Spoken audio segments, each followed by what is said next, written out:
All right. Hey, everybody. This is James Lindsay. You're listening to the new Discourses Podcast. And there's a concept that we are already familiar with that we need to know more about called stakeholderism. This is my kind of big discovery by accident in the past few days. We've talked about stakeholder capitalism and Klaus Schwab and all the rest.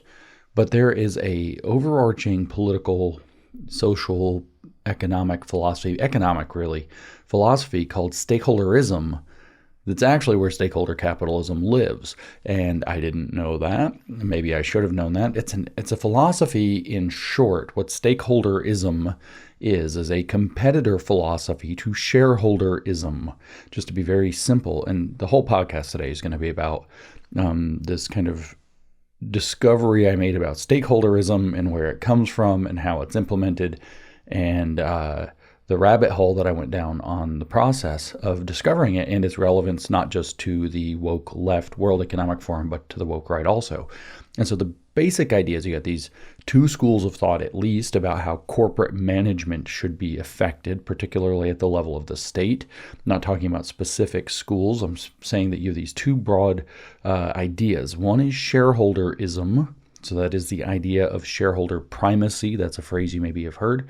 It's the idea that the corporation's fiduciary duties are to its shareholders. It's very simple. This is a philosophy on fiduciary duty and responsibility, corporate responsibility.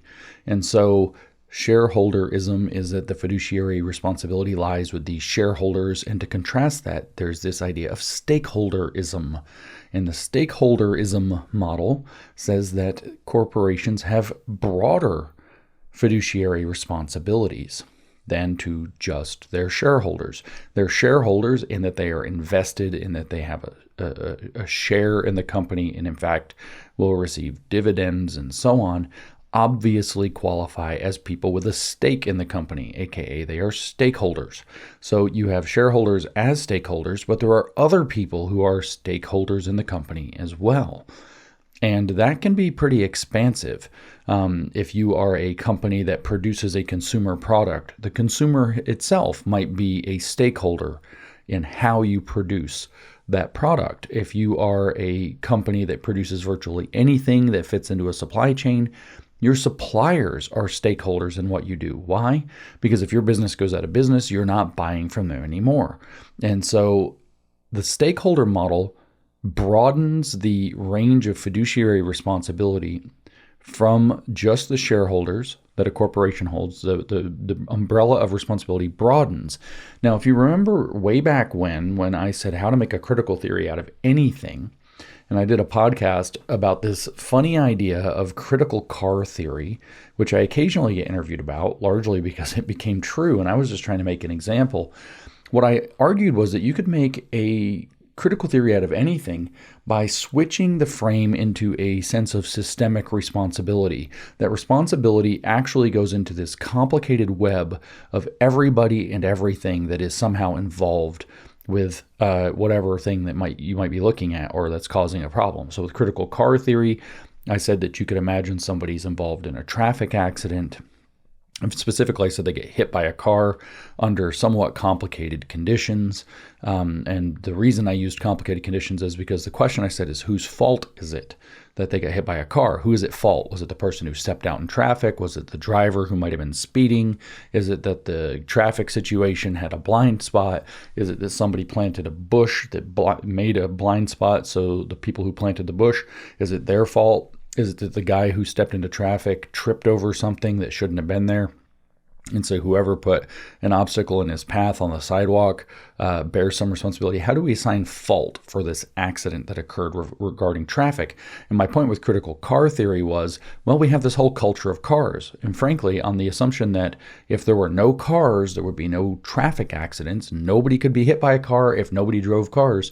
That you could actually say the entire culture of using and supporting car driving, so car manufacturers, car salesmen, everything that's related to the industry of cars, everything that supports the culture of cars, so civic organization, public infrastructure, expecting people to drive to work, the entire system, in other words, becomes complicit in the fact of this injury that took place. And so That was critical car theory. My point was you can make a critical theory out of anything by figuring out how to blame the whole system for whatever problematic aspects that you see and don't like. There shouldn't be traffic deaths, and if we didn't have a culture of car driving, we wouldn't have traffic deaths. Therefore, the culture of car driving and everything that supports it is complicit in the harms related to that culture. That's the idea of a systemic critical theory. And the thing is this stakeholderism idea actually has similarities there. In fact, they mesh very well. That all of a sudden a corporation's fiduciary responsibility isn't solely to its shareholders. It's people who literally own shares of the company and expect to receive dividends and to see their stock prices rise as the company succeeds, gains in value. Not them, but other people as well. In fact, the entire system into which the corporation is embedded. And I've talked in the past about the stakeholder capitalism model, is that basically what you end up with is that everybody is a stakeholder eventually. Why? Well, a company makes pollution and everybody breathes the air, so now everybody is involved as a stake in how the company behaves. Everybody is involved in the social environment in which the company's products are embedded. Nike makes shoes. The shoes have high cultural value for certain people. So then there's gangland murders to get Air Jordans or whatever. And so somehow, Nike has a responsibility to the stakeholders in the community, say in a bad part of the Bronx where kids are shooting each other over a pair of expensive sneakers, right? So everybody can become a stakeholder very quickly. And in fact, the stakeholder model usually works that way. And of course, the problem that I pointed out before is that if everybody's a stakeholder, nobody's a stakeholder because everybody's back down to the same level of input, which is basically none. But you still have to manage your corporation and you still have to decide how it's going to be governed. And so what you're going to have to appeal to is not just your shareholders who have the return waiting for them and the dividends waiting for them, but you also are going to have to just be governed by these basically political officers who are deemed to be experts in the various fields of impact. Does your air pollution cause problems for climate change, breathability, etc.? And this isn't just the regulatory environment. We all agree that a regulatory environment is probably valuable and necessary because we're not perfectly able to determine who is, which companies are the bad actors, and that information can be too little too late. So regulatory environments are okay, but when we switch gears to this idea that say, we're going to put together a council, maybe called the Council for Inclusive Capitalism, which is this project from Lynn Forrester de Rothschild in conjunction with the Vatican and Pope Francis, in collaboration with over 700 of the largest corporate leaders in the world. 700 of the 1,000 largest corporations in the world are all members of the Council for Inclusive Capitalism. And the Council for Inclusive Capitalism is now going to decide how how industry leaders have to behave in their corporations in order to qualify for this policy of inclusion, which has lots of stakeholders and different marginalized groups and whatever else. Now you have something completely different. This isn't a regulatory environment with reasonable regulations. This is a control mechanism. And that's the essence, I think, of stakeholderism that is different from its nice sounding name, that we're going to make sure that corporations have broader responsibility to their list of stakeholders, not just their shareholders as one form of stakeholder. So I've done podcasts about stakeholder capitalism, kind of rehash that just in brief, most famously because of the World Economic Forum, the WEF. Klaus Schwab, its director for the last 4 years, who's now stepping down, was one of the progenitors of the push of that organization's kind of mission, which was to install a new model for global business called stakeholder capitalism. It is highly likely, and at least speculated, that Klaus Schwab did not get this idea out of his own fat head. He got this idea out of the head of his mentor. In other words, it was likely given to him by his mentor at Harvard University, where he did a master's degree in some business something or another management, and his advisor's name was Henry Kissinger, a very famous character. So anyway, maybe Kissinger, definitely Schwab, forward this idea of the stakeholder capitalism. And Klaus Schwab's kind of first big book that he wrote, I think back in the 70s, was about stakeholder capitalism and this new model. So the stakeholder capitalist model is the WEF model. And the WEF model has decided that the proper tool to use is ESG, environmental, social, and governance scoring, which takes place. They score corporations and they use the ESG scores to decide whether or not those corporation stock will qualify to get into indices, stock indices that passive investment firms like BlackRock, that's Larry Fink, or Lawrence Fink if you want. So BlackRock, State Street, Vanguard, these huge banks use to decide basically which stocks get listed, which stocks don't, how are we going to allocate capital to companies, and so on. That's the ESG program. And all of that from both World Economic Forum, and Larry Fink is on the board of directors of the World Economic Forum, by the way. It's not just Klaus Schwab. And through the ESG programming in these huge investment firms. Both of these are pointed at the United Nations Sustainable Development Goals Project, aka Agenda 2030, which I reiterate sounds like a conspiracy theory that nobody should believe exists until you realize that not only is it all over their own websites talking about how it is, it's all over their own speeches, and it's all over everywhere. I took pictures of advertisements for the Sustainable Development Goals in half a dozen airports so far where they're up on the board. It's everywhere. Anyway, that's stakeholder capitalism. So the idea here is that there are going to be these stakeholders, people like John Kerry and Bill Gates and, all of these hoity-toities that are all up in the World Economic Forum stuff. Maybe Mark Benioff. Maybe, I don't know if Jeff Bezos is involved or not. I don't know who all's involved. Klaus Schwab is certainly involved. Heads of state. Justin Trudeau was famously involved. Jacinda Ardern from New Zealand was famously involved. What's her face? Chrystia Freeland in the Deputy Prime Minister in Canada, definitely involved, major involved. Mark Carney, currently running in Canada, definitely involved, as is going to prove relevant in this podcast. Anyway, that is the idea. These are the stakeholders, and those people are somehow the experts, the G7 experts, or the Paris Climate Accord experts, or the whatever vaccine experts, Bill Gates, and they get to decide how all business has to be run. And then, like I said, the ESG model becomes its enforcement arm through these massive investment firms. And you have the makings of what I called stakeholder Sovietism. You have a governing council that represents all of the varied stakeholders, which is everybody, but not necessarily in equal proportions.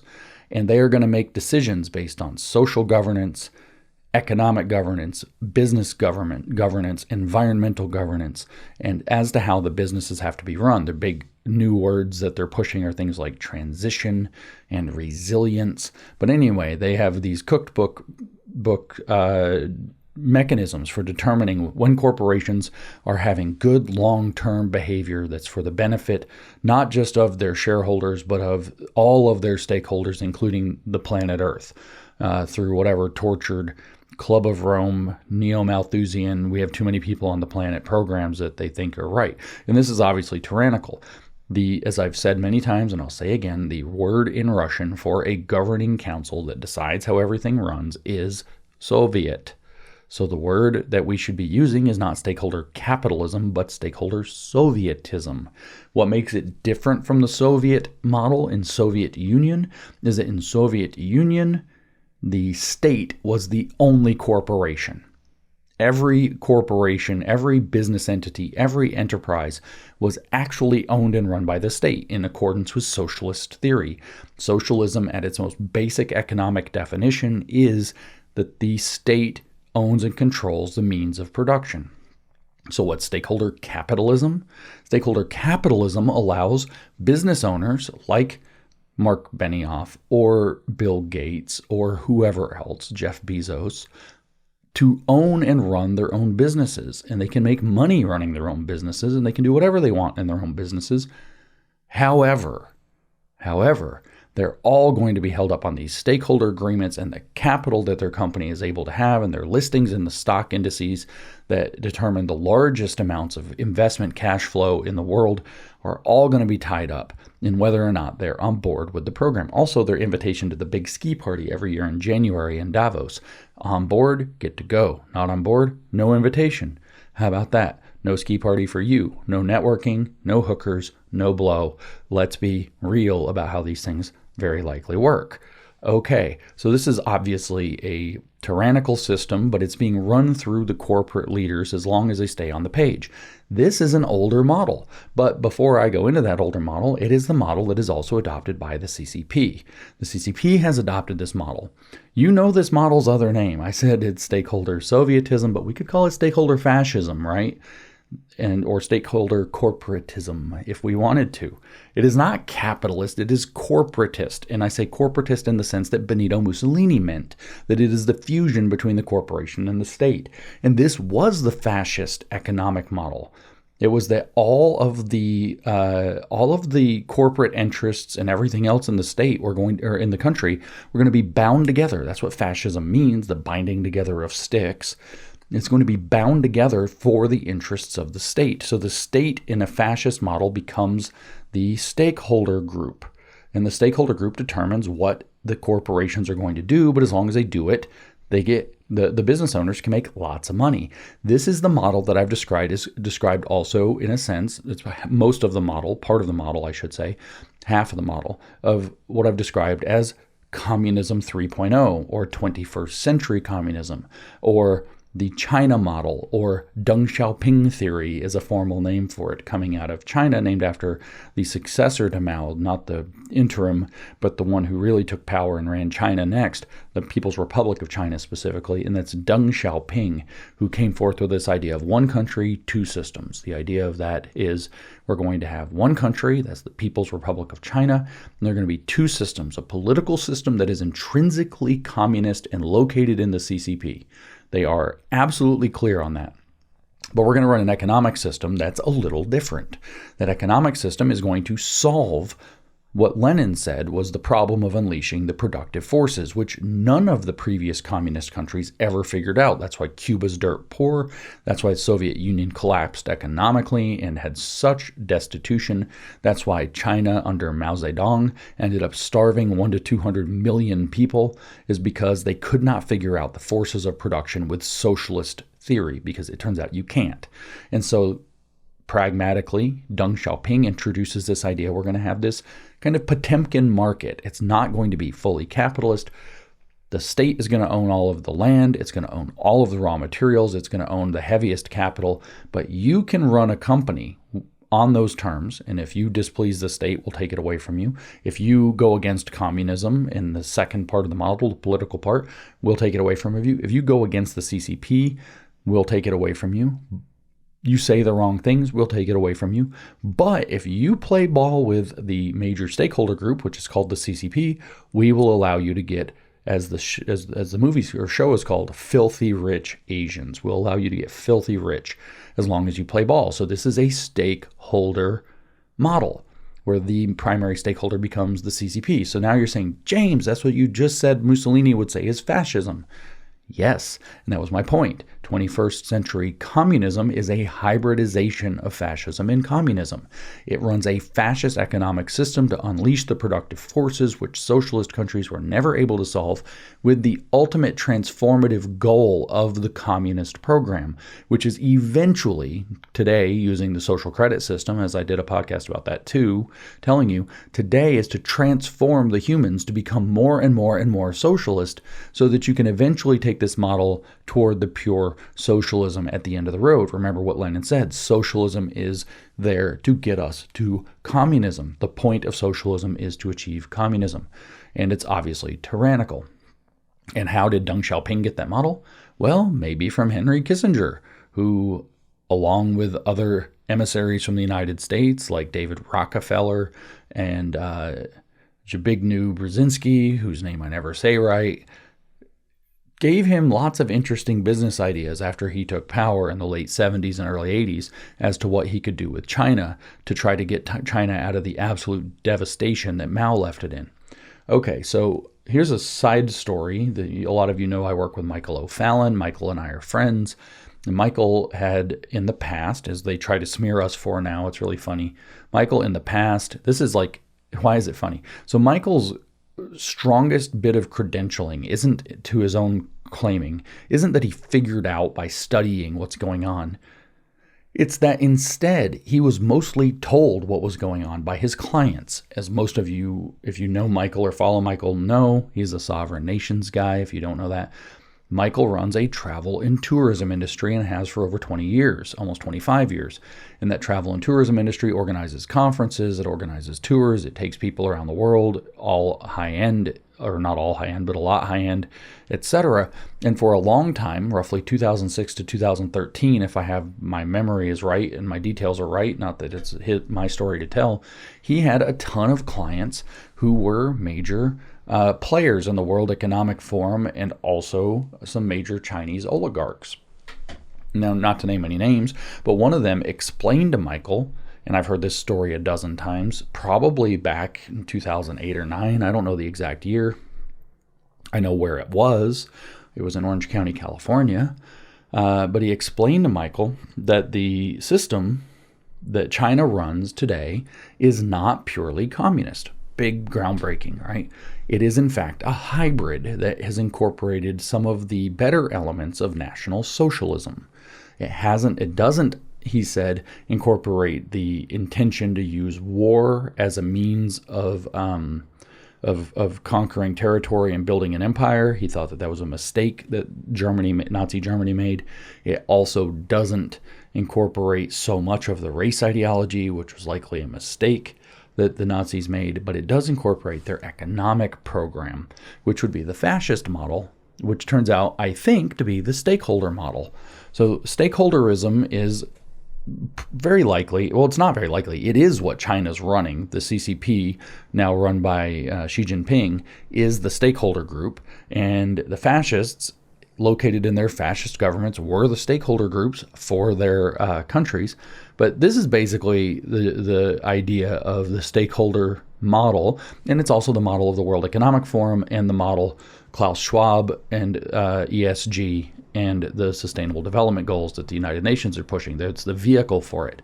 Okay, so this is the bad guy economic model is what I'm trying to point out. And what we've repeatedly said, Michael and I, for example, and others, is that the goal is to get the entire world on this program. How they get them on the program, what the details of the program are, don't matter that much. What matters is that everybody is on a stakeholder economics model. And part of the reason is its relationship to totalitarianism. Once you're on the stakeholder model, the stakeholder groups can decide how business is going to be done. They're going to decide how individuals order their affairs if they have, say, a social credit system. And the governing councils of unelected, unaccountable, self-appointed rulers who, for whatever reasons, likely ideological compliance and adherence and proof of loyalty or blackmail, are going to be able to decide for everybody how to order their affairs for something called the common good. Sometimes the communists call it the greater good, but the common good is the actual kind of term. And its relationship to totalitarianism is obvious. These governing councils get to order all the affairs of the economy and on down, including social behavior and your ability to interface with the economy with social credit. They definitely make full use and control of people's private property, and make people, like corporate people, have to do with their private property, their corporation, what the stakeholder councils say. They're going to make them install political officers in their governing structure to make sure everything's in line. They're going to rig the incentive structure so that it goes along with, so that the corporations become the mules that advance the totalitarian agenda, which is basically organized as an oligarchy with a few huge corporate winners whose representatives are all on the governing council, along with other governing council partners, some of whom are going to be heads of state, who then make sure to implement all of this stuff. And nobody has any individual control, and we have this kind of total oligarchy model. So why aren't they doing this in countries like China, like with ESG, because they already have it, in Russia, because they already have an oligarchy? It doesn't get an escape from this. They already have an oligarchy. The Putin oligarchy is already in effect. They don't really need to do this. But the West is free, and so it does need to do this. it is not yet tipping toward it is tipping. It is not yet governed by a totalitarian system, although its corporations are Council for Inclusive Capitalism, the ESG model, sustainable development, transition investing, blah, blah, blah, blah, blah, all these terms. Okay, so I kind of got all of this that I just shared with you going into it. You've heard a lot of it. This is all referencing podcasts I've done in the past. I didn't know there was a general term, stakeholderism, that describes this approach to fiduciary responsibility, but it makes sense. In fact, it's obvious now that I think about it. You have two broad schools of thought. Milton Friedman's putting forth shareholderism in the 1970s and temporarily defeats stakeholderism. That gets called neoliberalism by its critics. Stakeholderism as a philosophy is therefore contrasted against shareholderism. Where is the fiduciary responsibility of corporate entities? Does it lie in the shareholders, or is it more broad? And can that extension from the concept of stakeholders go all the way to the point where you have a governing council or a Soviet running it? So your shareholder primacy is out, stakeholder governance is in. And of course, what this actually refers to is a particular approach to solving the question of what corporate responsibility looks like, fiduciary and otherwise. Does it extend beyond their shareholders or not? So like I said a minute ago, I think that the stakeholder model is too diffuse and is going to end up with these tyrannical councils. Particularly with major corporations, it's not going to be workable. The problem is that when the corporation is big enough, everybody's a stakeholder somehow, so nobody's a stakeholder. So now they have to appoint expert stakeholders. These are appointed, unaccountable, unelected people. And this is kind of like how you have in communism. In communism, everything is done in the name of the people. Well, now everything's going to be done in the name of the stakeholders. Who's going to run it, though? The commissars or the Soviets, or in this case, the stakeholder groups are going to run how it works. And so no one's really a person. In communism, everything's for the people, but nobody's a person. The commissars and the Soviets are going to decide how everything works. And so how are they going to decide it? According to communist theory and the Bolshevik Soviet model, for example, in Soviet Union, and the greater good or common welfare, greater good of achieving communism later in a communist state, ends up replacing any concern about any real human being whatsoever in these models. And it's going to always require these specialized experts who are experts, according to Lenin in the Soviet model, who are experts in Marxist theory and socialist praxis, to figure out what's in the best interests of the abstraction of the people and implement it on their behalf, right? And so if you've seen the opening scenes of that old series now about Chernobyl, I watched one of the opening scenes the other day. A friend of mine sent it to me, and it shows the gentleman running the Chernobyl power plant, saying explicitly, well, everybody thinks something very dangerous is going on here. The state says it isn't, and we listen to the state. And that was the Soviet Union. That's why the place melted down. There were people who were concerned, but there was going to be no insubordination. And then they said that we're going to, make sure nobody gets in or out, and we're going to make sure that there's a full restriction of information in order to prevent misinformation, which he says might agitate and frighten the people and cause a breakdown among the people to whom their actual responsibility is. And so you get the stakeholder model there, and we all know how that story ends. The stakeholder model and its system of government, and of in this case, the governance of that power plant, leads to it famously melting down, being one of the greatest disaster areas in the world to this day. It's not that good. So you've seen that, the punchline. That's what, in my opinion, stakeholderism leads to. And the Nazis had the same program as what we just described about the state. And it was in the Nazi German organization called Führerprinzip, which means the leader principle. Everything goes up the chain. So what we would end up in practice with here with our Western stakeholder model and stakeholder capitalism, as they call it, is people like John Kerry and Bill Gates and Larry Fink, Klaus Schwab deciding what's good for everyone. And maybe Tedros Ghebreyesus at the World Health Organization, maybe they're going to take somebody like Jacinda Ardern, throw her out of New Zealand for her disastrous performance, stick her at Harvard, she becomes a stakeholder, and with all these groups or whatever, they never quite go away because they're unaccountable. And these people are the ones who are going to decide what that common good looks like and what we all have to do to achieve the common good. 2 weeks to slow the spread or to flatten the curve. We're going to wear a mask. We're going to socially distance. Everybody, and I mean everybody, and I mean every single person is going to take this gene therapy shot, because the stakeholders said that that's what's necessary. And at that point, you're just not that far away from the Soviet model.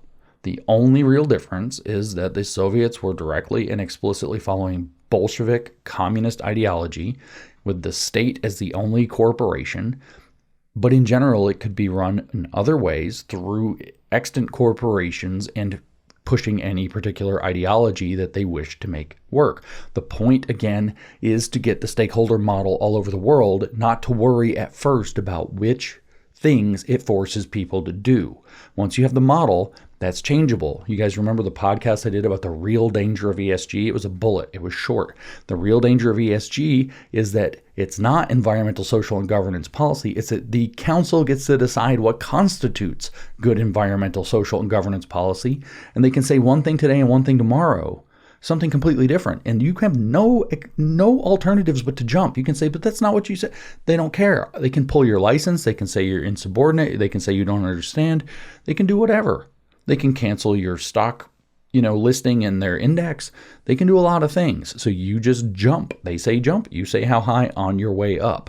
And the danger of ESG is that ES and G can actually represent whatever they want it to. It's arbitrary power. So if they install the stakeholder model, they have the model that they need to exercise arbitrary power over corporations and individuals. In other words, they have tyranny. They get to decide what the greater good is. The greater good in every human experiment involving this has always been whatever benefits the leaders the most, no matter how much it screws other people over. So it's going to benefit them the most. And if things start to go bad, they're going to blame other people and they're going to concentrate their power more. And this is what it always happens. This is where you get totalitarianism. So This is, I think, the issue. But I just learned this week by accident a lot more about the history, and that's really what this podcast is going to present, but also about the present. Like right now, have you had this feeling with me? Everywhere I go, I have this feeling. I say this 3 times a day, probably. Everywhere I go, I get asked dozens of times. I go to these conferences dozens and dozens and dozens of times. Doesn't matter where they are oriented politically. I'm kind of all over the place. I hear the same damn question. What the hell is going on? Like, we elected Donald Trump and we thought everything was going to be kind of comprehensible and straightforward. And all I'm hearing is what the hell is going on everywhere I go. Well, I learned a lot more about what's going on. And it's stakeholderism. So the history and present of this concept is what I want to talk about today after this long, long introduction. And so I'm going to peel that onion through this podcast, share what I learned, make some points I think are important about the woke left and woke right approaches to stakeholderism and its implementation and how those are similar and different. But point is, again, that it's the same overarching model, and it's not the ideology that the model is employing for the moment that matters. It's the stakeholder model that is the big picture. So I will start, since we're peeling the onion, in a book that I had no idea existed until this week. I have not read the entirety of this book. I read one chapter and kind of skimmed most of it because it's not, you'll understand very quickly that's not the point. This book is academic and a bit abstract and outside of our purposes. This book is called A History of Corporate Governance Around the World. It was written in 2005, or I should say published in 2005, and it is a bunch of different authors who wrote papers on different aspects of the world and their history and corporate governance, and it was contributed to and edited and published by Randall Mork from the University of Calgary. And my Canadians will recognize I said Calgary, not Calgary, and they'll be very happy I said it in a Canadian way. The concept of stakeholderism actually comes up in this book here and there because it is a model of corporate governance, and at least through the 20th century and now into the 21st, it has been this kind of recurring bugbear. I think it's always been kind of a model. The king definitely back in the monarch days had stakeholder control over the corporations and so on. But it comes back again and again throughout the 20th century. But the fourth chapter really hits upon its first major legal implementation in the modern era. 3 guesses as to which country the fourth chapter of the book is about. That's right. The fourth chapter is about the history of corporate governance in the history of Germany through the 20th century. And before. And so, it's going where you think it is.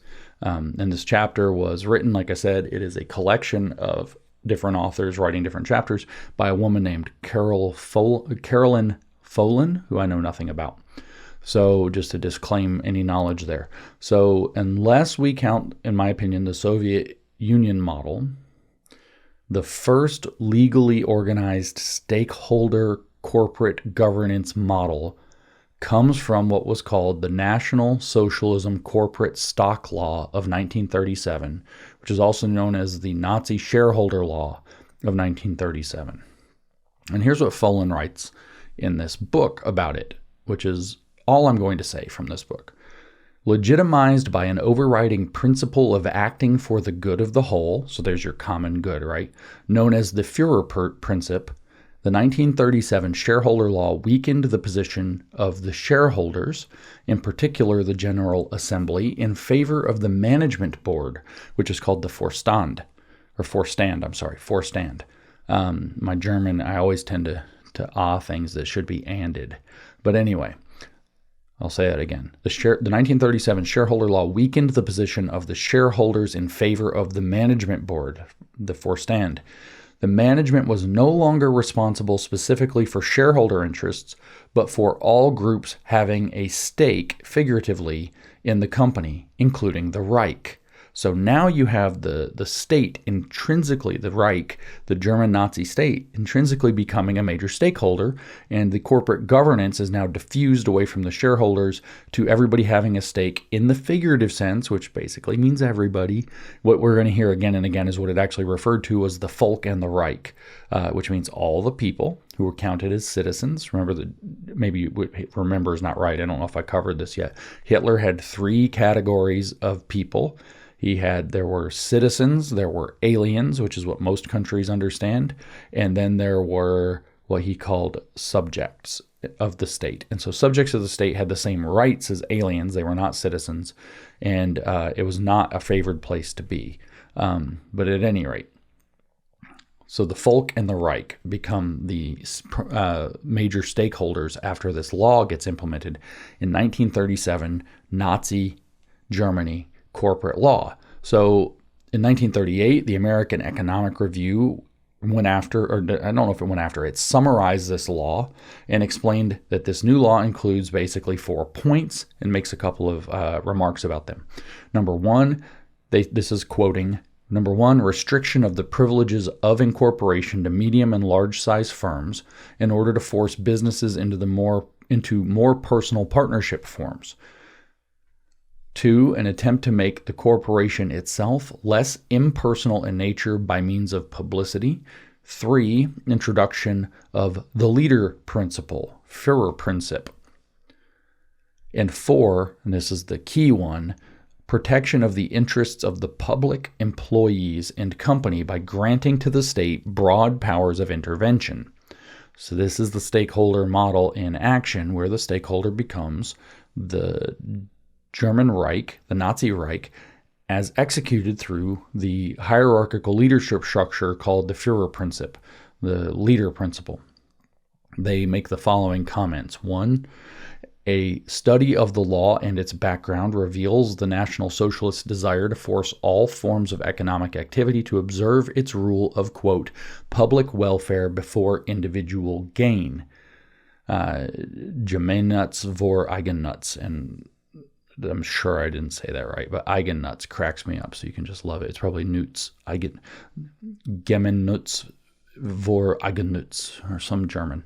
You know what I'm trying to say. If you don't, I don't care.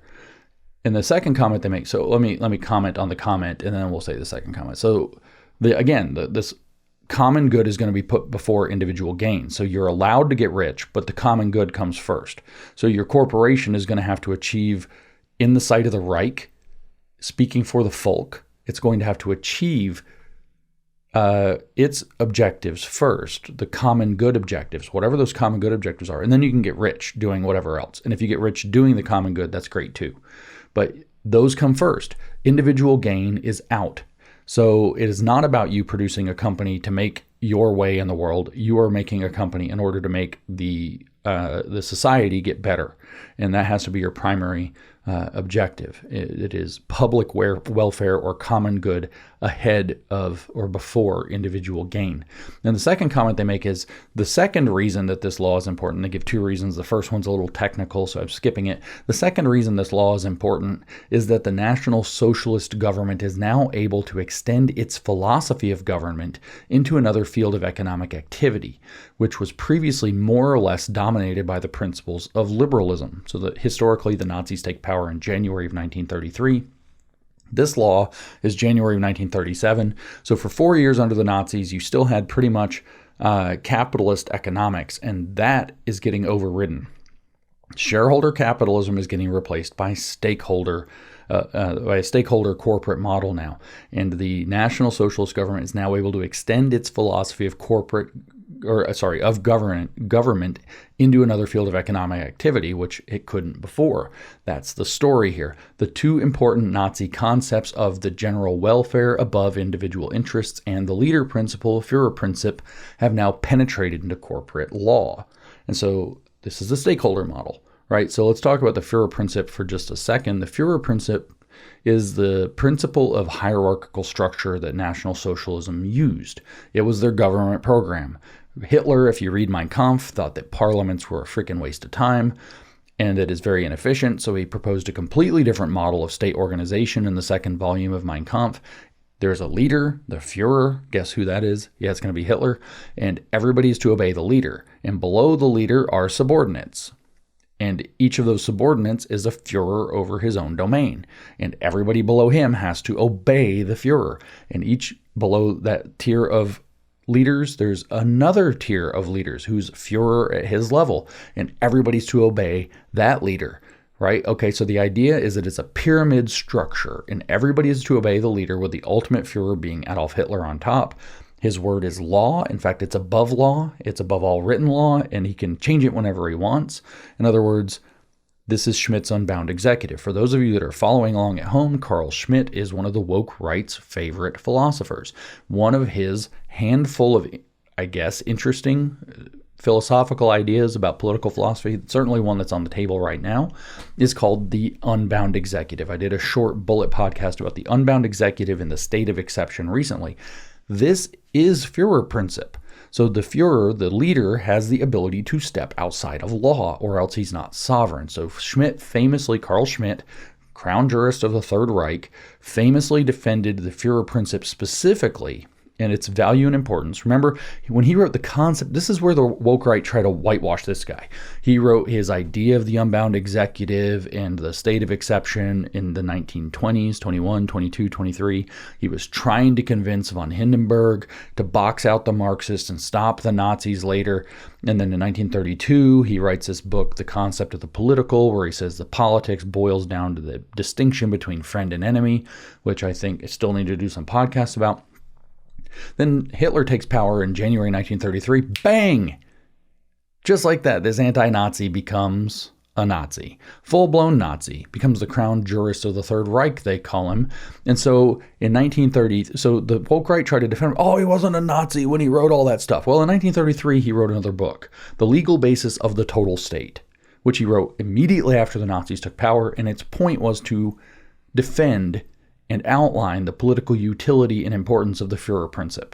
So the political structure of Nazism became the subject of a book he wrote immediately thereafter.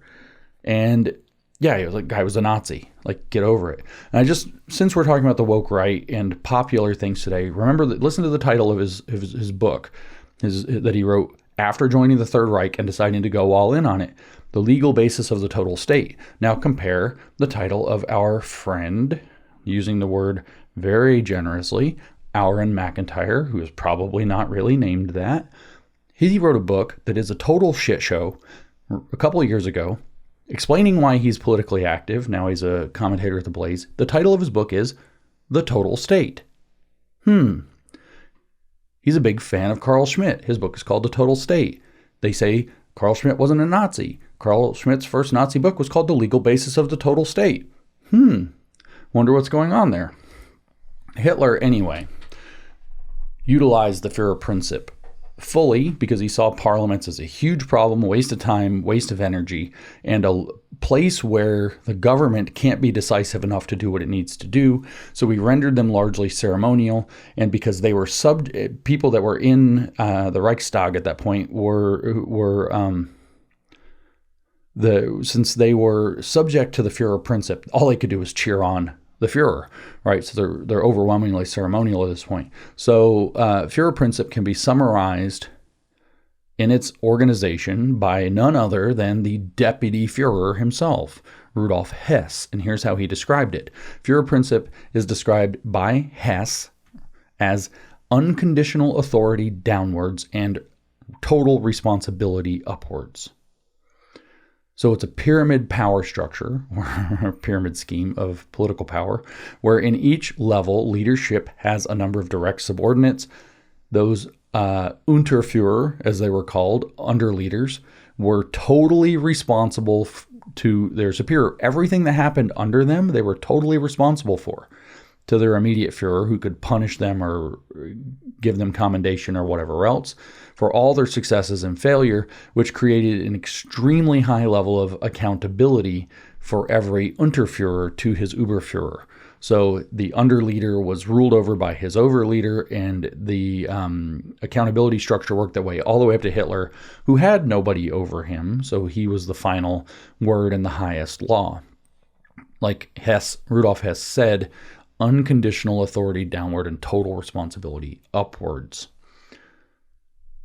So businesses after this 1937 law were subject to the Führerprinzip, to this pyramidal Nazi power structure.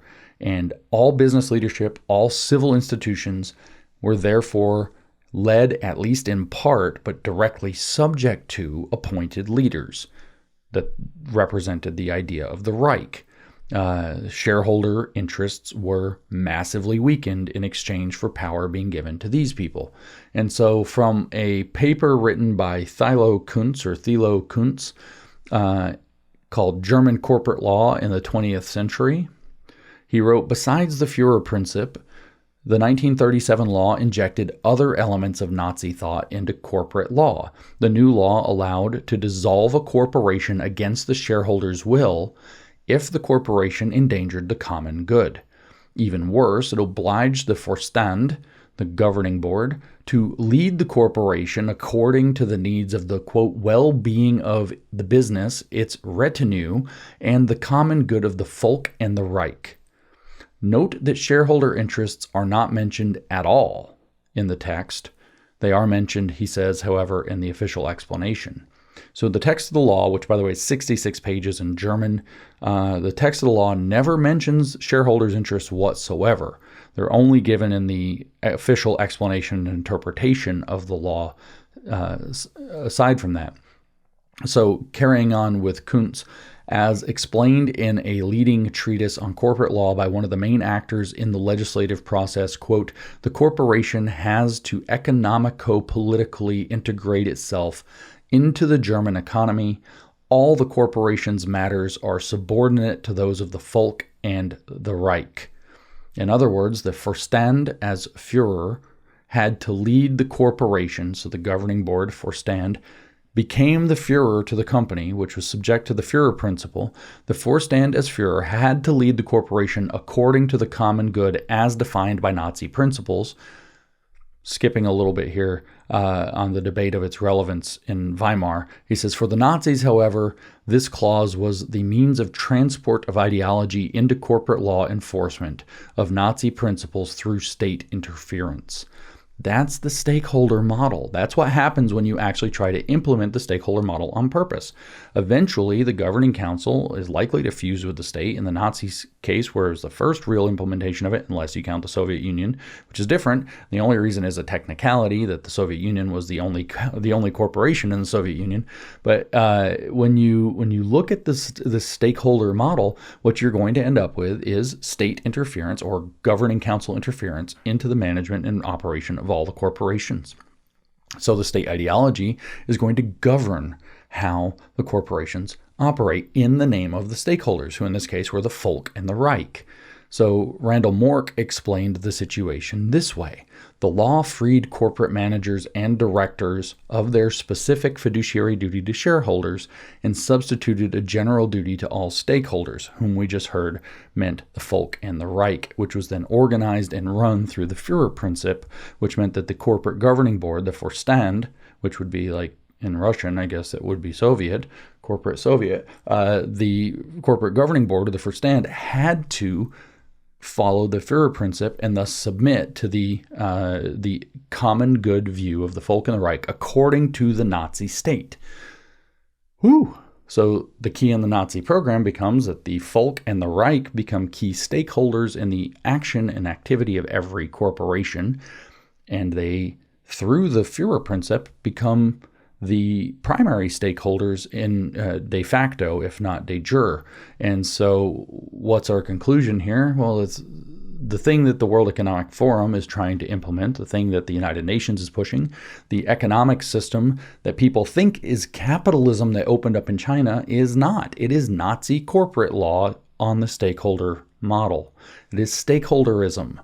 And it's all very familiar to us because not only do we see it in places like communist China, but we also see it, and that's 21st century dungist communist China. We also see it in our own lives with ESG and the Sustainable Development Goals. All of this corporate manipulation that's forcing corporations to put Dylan Mulvaney's face on a beer can and making it too expensive to drill and forcing DEI and ESG and sustainability officers expensively into our corporations is all this. It is all the stakeholder model. And what I learned this week and we can now take away is the stakeholder model, although it wasn't invented there, was first implemented into corporate law by the Nazis in 1937 under this particular law that I was just talking about. And it represented a strong break from the principles of economic liberalism, which we frequently call free enterprise or capitalism, in favor of a post-liberal philosophy or post-capitalist philosophy of structured management for the common good. Common good being the key term. This was, of course, to be achieved by the implementation of ideology through various representative leaders who were chosen according to their capacity to represent the ideology. Nazi, Soviet, didn't matter, same. And all of the boards that ran the corporations by one means or another, in that case by state law, in the Soviet Union by absolute power and the fact that every corporation was a direct subsidiary of the state, and in our situation through the manipulation of the markets and stock values and ESG, all of the corporate boards are made subject to the leader principle and the common good over individual gain principle that stakeholderism ultimately pushes, although I just literally used the descriptions in Nazi talk. And this gave the state broad powers of intervention in the Nazi case, and even corporate dissolution when corporations were not meeting the needs of the stakeholders in the sight of the Nazi government. And the primary stakeholders they were concerned with were the Reich, which is the Nazi government itself, and the folk, or the people for whom it claimed to speak and work. So the Reich again. So it's the Reich and the Reich in the name of the people is really who the primary stakeholders become. And so, like I said, the only reason this model isn't identical to the Soviet Union model, and I don't know where Hitler got it, stakeholderism floated around, but he was very well versed with the way the Bolshevik system ran. So he would have known how the Soviet system ran. The only reason that the same thing isn't the Soviet model, because Soviet means governing council in the same way, is because there were technically no corporations, no independent corporations in the Soviet system. the communist system, because the state directly owned everything in the name of the people, or the folk. In other words, the Reich owned everything in the name of the folk if it were in the German, and the state owned everything in the name of the people if it were in the Soviet model. And so there's no pretense of private ownership in the Soviet Union, and there is a pretense of private ownership in the National Socialist model following 1937. And for anybody who says it's not socialist, they weren't socialist, it's totally different, it's not socialist, remember that it is in the name of the stakeholders of the folk, which means the little guy, the people, and that the principle was going to be common good over individual gain, which is the core socialist concept. So the National Socialist model was socialist, duh, it says socialist right in the word, and it had a pretense of private ownership that he might have borrowed from Soviet Union, and he might have borrowed it from Mussolini, who was running the same thing in his corporatist fascist model, as he explained, and he might have got it some from both. Hitler was a fan, he admits in Mein Kampf, at least at the time when he was writing it and organizing the Nazi program, of Mussolini, who he referred to as the great man in Italy, and Mussolini did not reciprocate, although they did ally themselves to each other in World War II. But this is just a technicality, and we're digressing. So you can argue, were the Nazis the first people to implement by law the stakeholder system in the modern era, or were the Soviets? Doesn't matter. Really, it's the same thing. It's just a matter of whether or not you see separate corporations to the state in this sort of pretentious fake way as counting as separate corporations. Okay, so why are we talking about this at all, besides its relevance to the World Economic Forum, the UN SDG plan, and so on, and the fact that the CCP adopted it since? Why are we talking about this stakeholderism at all? Well, it turns out that it's not unique to this global woke left or communist left. So there's a woke left version, which is the World Economic Forum, the Sustainable Development Goals, the CCP, more or less. And there's a woke right version of stakeholderism, and that they want to implement it. And that's a little more controversial. If you don't know that the woke right is not capitalist or in favor of free enterprise, you're in for a bit of a shock in where we're going next. And this is where the onion is I learned about all the stuff I just told you about Nazi law and stakeholderism coming into being developed as a Nazi program, which is likely the Nazi program that Mike O'Fallon's former client said that the CCP adopted with Deng Xiaoping and has been implementing ever since, now under, again, Xi Jinping.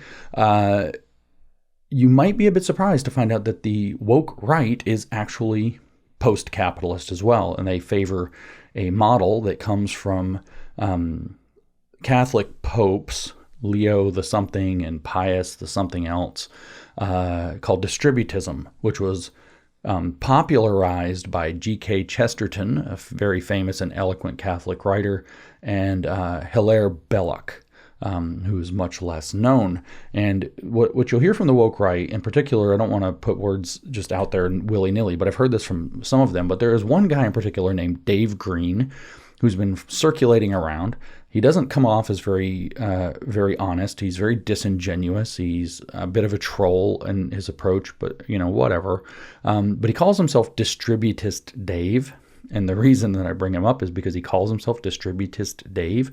And when he's pressed on how distributism is going to put into action, he says that it's really more of an ideal. And this is what you frequently hear from the woke right guys. I've seen Stephen Wolfe talking about Christian nationalism being implemented. And when pressed on it, he says, well, it's more of an intellectual exercise. They kind of retreat to this impenetrable mott of I don't really mean it, or nobody's really going to force it. Well, here's the fact. Distributism is this idea that the means of production, literally, should be distributed out to the furthest ends of the production chain as possible. And so production should be taking place as close to where the thing is happening as you can. You should have the means of production in as many hands as possible, hence the distribute part of distributism, and that all this concentrated economic power in states or corporations is dangerous, so you want to distribute it down. Worker-owned corporations, for example, would be highly distributist, and et cetera. And so the idea that they put forth is that this is some ideal. But in practice, how in the hell is that going to work, right? Like if your corporation gets bigger and bigger and bigger, and let's say there's a magic line at $1 billion, of net value or of capital holdings. So you hit the bill, and now you have to figure out how to distribute what you have amongst others. How are you going to do that? How are you going to get some of the economies of scale that we take for granted when we do that? For example, NVIDIA produces its super high-tech chip, and there's simply no way to break the company up. I'm not saying NVIDIA should be necessarily protected. I'm just saying that if you want the chip that NVIDIA is capable of making, it doesn't seem possible on a model that distributes NVIDIA's resources before it gets to that size. And so when you ask people like Mr. Green, Dave Green, how are you going to make corporations break themselves apart? I mean, go watch any antitrust or anti-monopoly case suit and see how these things go. These corporations do insane stuff to try to avoid getting hit with this stuff. They work really hard not to get broken up. So if this is an ideal, then we're all supposed to voluntarily, because of our moral standards, decide to be distributist and not let our corporations get too big, because that would be unfair. We've got a problem on our hands. And why? Because they're not going to do it, or at least some are not going to do it. And any that don't do it are going to have a competitive advantage over any that do, which is the economy of scale advantage. And so what are you going to do? You're going to force it. You're going to bring in the law. The law is going to come in. And what are you going to do when you bring in the law? What justification do you have? Is, well, you're going to have to say the common good. So the kind of limit, as far as I can tell, of distributist philosophy, saving free enterprise from itself, from its various pit holes and singularities, if you will, the singularity of monopoly in particular in this case, is antitrust law, which is really, really difficult to prove, and it's very limited in its scope, but it actually also keeps us from getting ultimate monopolies. And so it works. Maybe it needs some minor revision. It definitely needs better application. But beyond that, what are you going to do? And then you can say, oh, James has just said that some distributism is necessary, so distributism is good. No, that's just like how a social insurance program like Social Security or Medicare or welfare may or may not be a good idea. I suspect they actually might be good ideas because the poverty of old age or infirmary is really bad.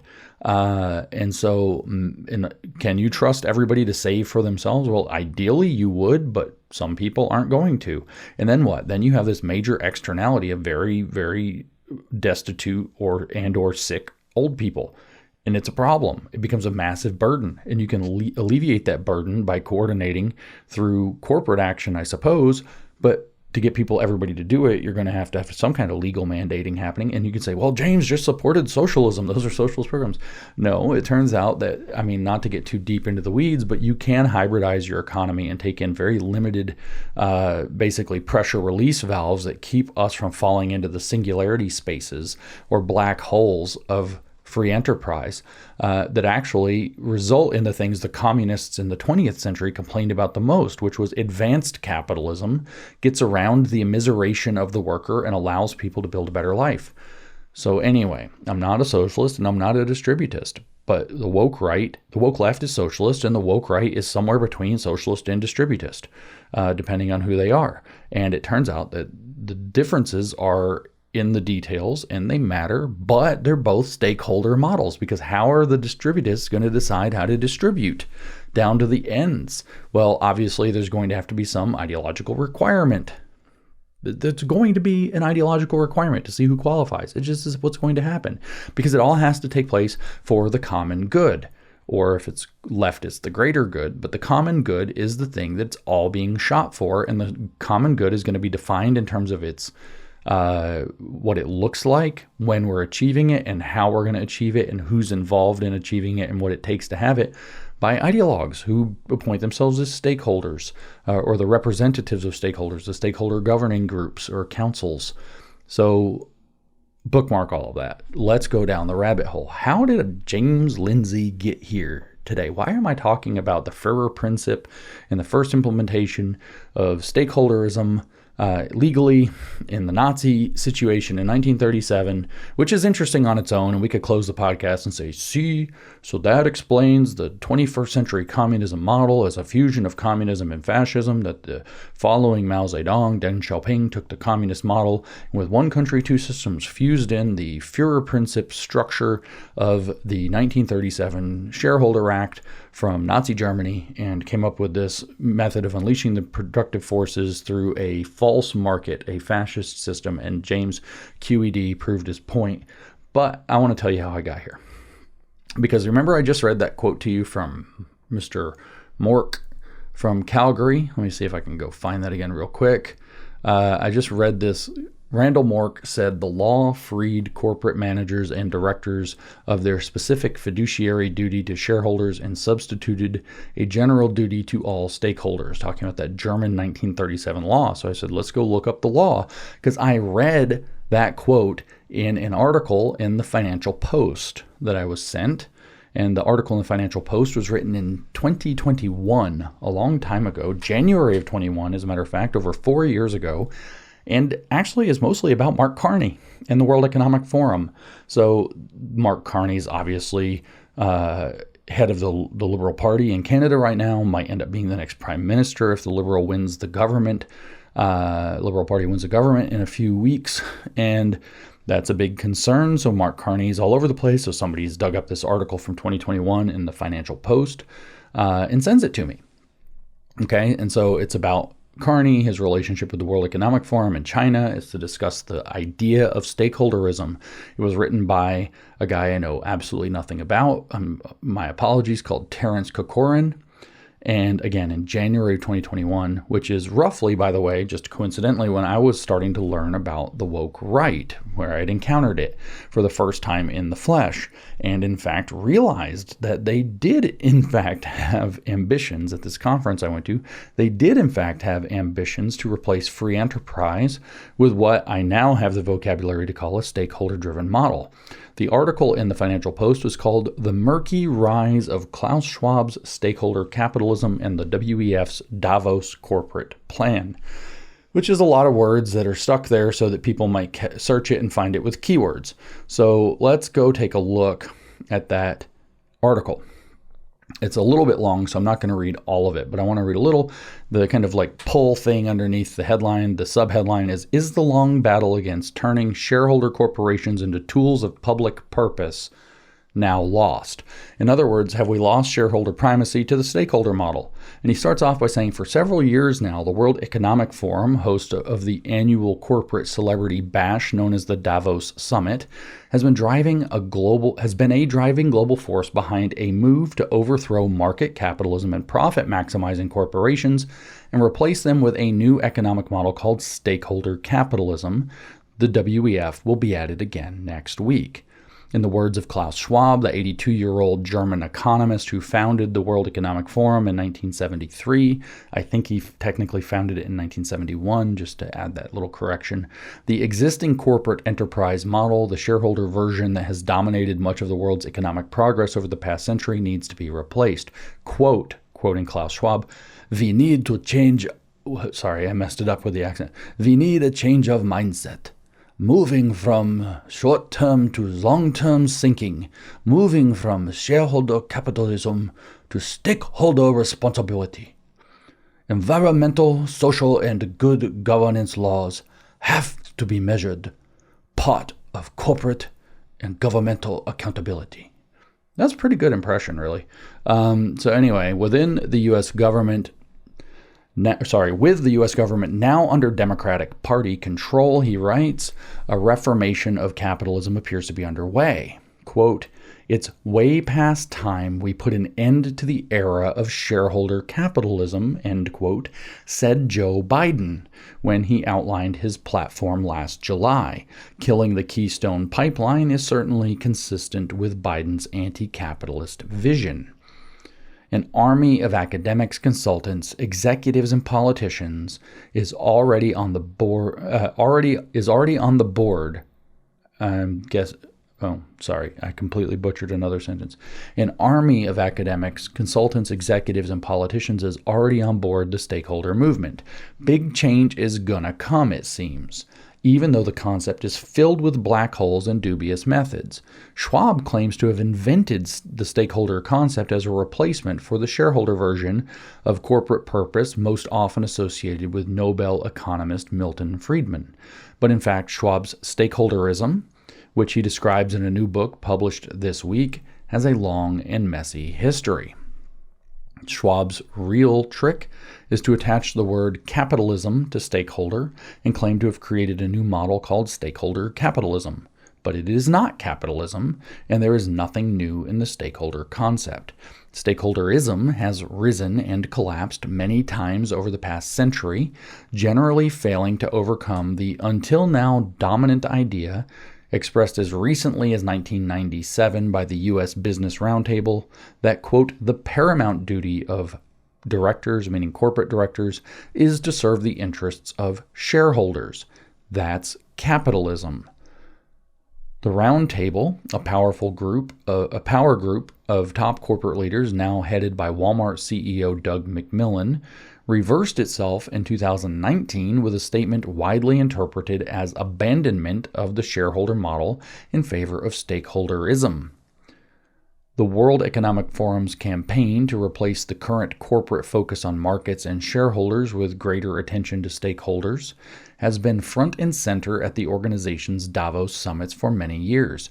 It will be again next week when the World Economic Forum, unable to hold its 51st annual meeting in person in Davos due to COVID-19, instead stages a series of virtual sessions starring CEOs, politicians, NGOs, and youth leaders to promote the Great Reset for a post-COVID planet. Fun fact, Klaus Schwab did not announce the start of the Great Reset. Then Prince Charles did. He's now king. But it was not Klaus Schwab. Fun fact. Over the week of January 25th, the Davos Dialogues will aim to seize the COVID moment to remake the world economy. Quote, it is essential for leaders from all walks of life to work together virtually for a more inclusive, cohesive, and sustainable future as long as possible in 2021. The stakeholder movement does not deny the success of the shareholder model, just like, by the way, Marxism does not deny the success of capitalism. In fact, it seeks to take the benefits of capitalism with it into a socialist era. That's Marx's whole point, distinguishing between transcendent communism, as I call it, and crude communism, as he calls it.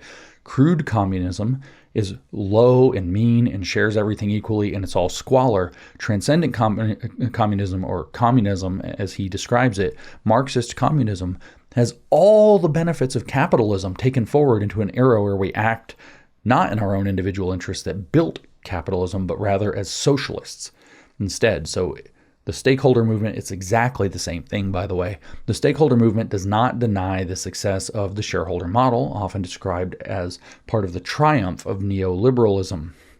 Over the past half century, shareholder capitalism, with profits as the prime corporate purpose, has boosted the world economy, moved billions of people out of poverty, and raised living standards beyond what most imagined possible 50 years ago. Even the WEF concedes that the world made, quote, unprecedented strides in poverty reduction, increasing growth, and fostering global trade. If neoliberal shareholderism has been such a success, why change? We already talked about this, didn't we? Remember when I did all these podcasts about sustainability, and I told you, going back to Herbert Marcuse's One-Dimensional Man, the criticism of capitalism from the 1960s forward isn't that it doesn't work, it's that it's not sustainable, which is what the degrowth movement to this day is latched onto and uses to say, well, yeah, it works, but it's not sustainable, so everything's going to collapse. And there's your Club of Rome, and there's your World Economic Forum. So if neoliberal shareholderism has been such a success, why change? He asks. The claim is that corporations are not doing enough to fix social and other problems, climate change, inequality, poverty, diversity, obesity, culture gaps, and so on. That's part of it. But the real answer, the deeper answer, in fact, is that it's not sustainable.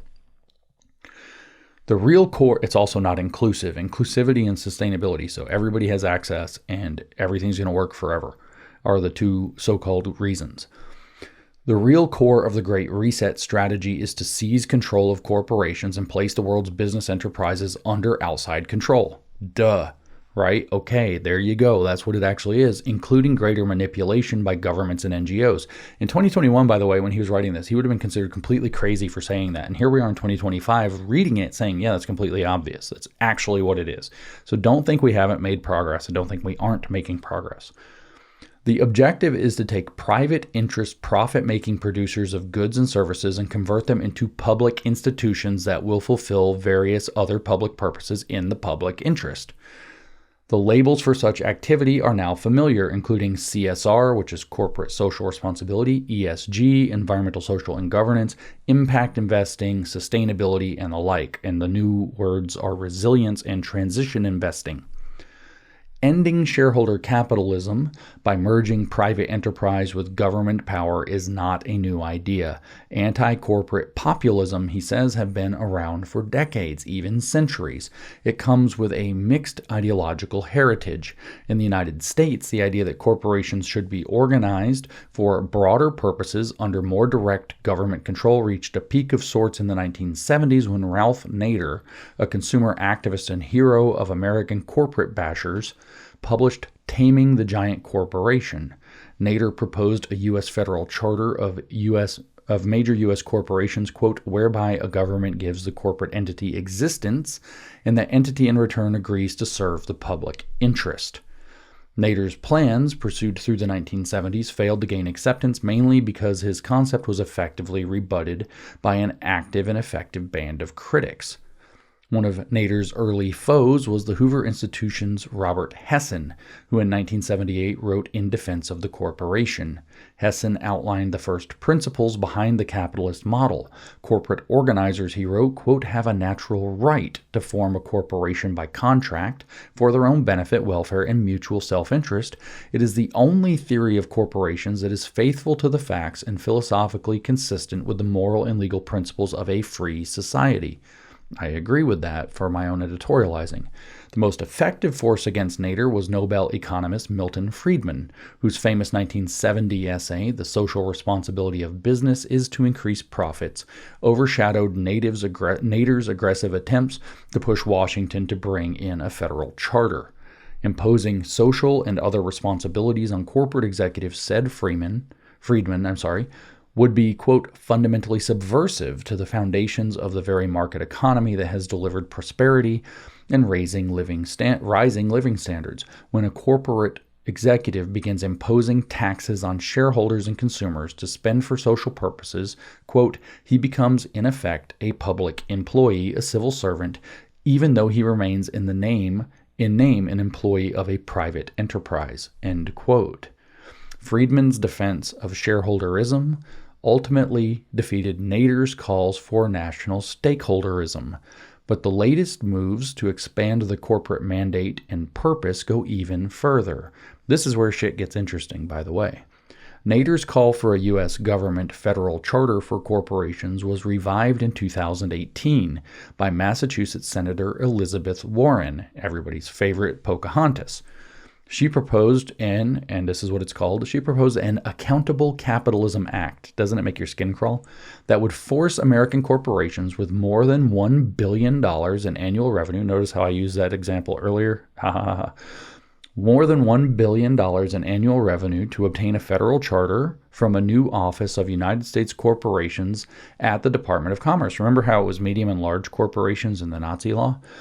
Corporate directors would be obligated to consider the interests of all corporate stakeholders, quote, including employees, customers, shareholders, and the communities in which the company operates, end quote. In his platform speech last July, Biden sounded like Klaus Schwab. Quote, the idea the only responsibility a corporation has is with shareholders, that's simply not true. It's an absolute farce. They have responsibility to their workers, their community, to their country. That isn't a new or radical notion. These are basic values and principles that helped build this nation in the first instance, end quote. Biden is a big player at the WEF. When he addressed the elite Davosians in 2017, Schwab laid on the praise. Biden is also an enthusiastic backer of the World Economic Forum's Great Reset agenda and Build Back Better initiatives, which involve, quote, future-proofing capitalism, as if it were possible to future-proof anything. If Biden and Schwab are on the same page, what exactly is on that page? When he founded the World Economic Forum in 1970, says 3, but was 1, Schwab wrote the original Davos Manifesto aimed at urging corporate managers to reject shareholders and embrace a larger role as promoters of societal priorities. With that Davos Manifesto, the World Economic Forum now claims stakeholder capitalism was born. Not quite. University of Calgary economist Randall Mork, here's our boy, editor of A History of Corporate Governance Around the World, from which I read, sets the origins of legalized stakeholderism in Germany and the passage of the National Socialist Government's Shareholders Law of 1937. The origins of legalized stakeholderism are in Germany and the passage of the Nazi shareholder law that we already discussed. The law, writes Mork, and here's our quote, freed corporate managers and directors of their specific fiduciary duty to shareholders and substituted a general duty to all stakeholders. See how much fun it is when you read things and then you go look things up that are in the things you read. You learn all kinds of interesting stuff, habits of mind. And then where else did I read from? A paper they write in the 1938 issue. James, how do you find all this stuff? You read one source and you follow the other sources, guys. It's not tricky. A paper in the 1938 issue of the American Economic Review described the new German corporate model as an application of the leading ideas of the German government at the time. The objectives of the new law included, quote, protection of the interests of the public, employee and company by granting the state broad powers of intervention, end quote. All forms of economic activity must observe the principle of, quote, public welfare before individual gain. Beyond Germany, he writes, during the early years of the 20th century, many theorists and corporate executives embraced stakeholderism. In the 1930s, Robert E. Wood, the CEO of Sears, listed 4 parties to any business in order of their importance: customers, employees, community, and stockholders. In a famous 1932 Harvard Law Review paper, quote, for whom are corporate managers trustees, Merrick Dodd proposed broadening managerial responsibility beyond shareholders. Dodd's views failed to catch on. The current effort to, quote, as Biden said, the current effort to, quote, put an end to the era of shareholder capitalism aims to undo the free market foundations of shareholder capitalism. Klaus Schwab, blah, blah, blah. We can go on and on. Okay, and then he gets down several paragraphs about Schwab and how bad it is, but now you're already starting to see it. Shareholders are already taking a backseat. Corporate managers today fund the arts, finance political parties, give to charities, declare their climate change activism, and set up multi-million-dollar foundations that sponsor radical environmentalism. Supporters of the stakeholder movement include most major institutional investors, accounting organizations, agencies, and giant consultancies seeking to cash in on the corporate need for advice. In the case for stakeholder capitalism, McKinsey & Company advised companies to start, we get the story, right? Canada's top government-based pension plans, from the Canadian Pension Plan Investment Board to the Ontario Teachers Pension Plan. The country's largest shareholders are now backing the stakeholder movement. They want to know, quote, how companies identify and address issues such as diversity and inclusion, human capital, and climate change, along with social inequality, systemic racism, and environmental threats. End quote.